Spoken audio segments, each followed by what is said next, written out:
Rosalie, bakit kasama si dating Senator Enrile sa mga dumalo dyan sa Pogo hearing?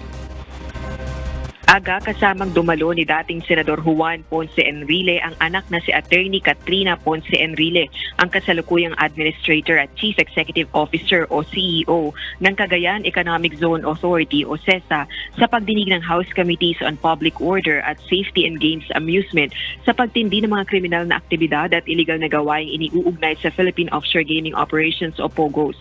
Imbitado ang mag-ama bilang resource persons. Ang 100-year-old na Presidential Legal Counsel ng Marcos Administration, ang author ng Republic Act 7922 o Cagayan Special Economic Zone Act of 1995. Sa kanyang opening statement, binigyang diin ni Attorney Katrina Enrile na walang POGO sa CESA at wala ring mga krimeng iniuugnay sa POGOs na nangyayari sa PESA o sa CESA.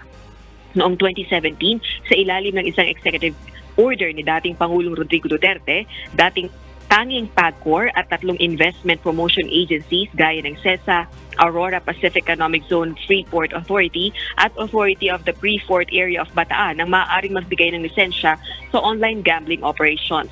Nagkasundo naman ang mga kongresista na paunahin na at i-excuse sa pagdinig ang mag-ama pagkatapos ng opening statement ng abogada, lalo na't wala naman sa jurisdiksyon ng PAGCOR ang CESA. Nang magkaroon naman ng pagkakataong tanungin ng media si dating Senador Enrile kaugnay ng POGOs, iginiit itong dapat nang pataliskin sa bansa ang POGOs dahil isa itong money laundering scheme. Tumanggi rin itong sagutin ang tanong kung kinonsulta ba siya ni Pangulong Ferdinand Marcos Jr. kaugnay ng POGO ban. Wala rin umano sa isipan ng mga mambabatas ang POGOs nang gumagawa ang mga ito ng batas.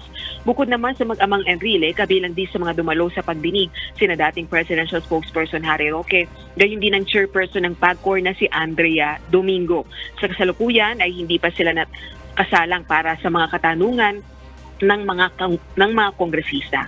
Aga dito sa Kamara at Senado, isinusulong yung mga panukalang batas na tuluyang magbaban ng operasyon ng POGO sa bansa. Kasunod dito ng deklarasyon ni Pangulong Ferdinand Marcos Jr. na tuluyan ng ipagbawal ang operasyon ng POGO sa bansa sa katapusan ng 2024. Balik sa iyo, Aga. Maraming salamat, Rosalie Coz.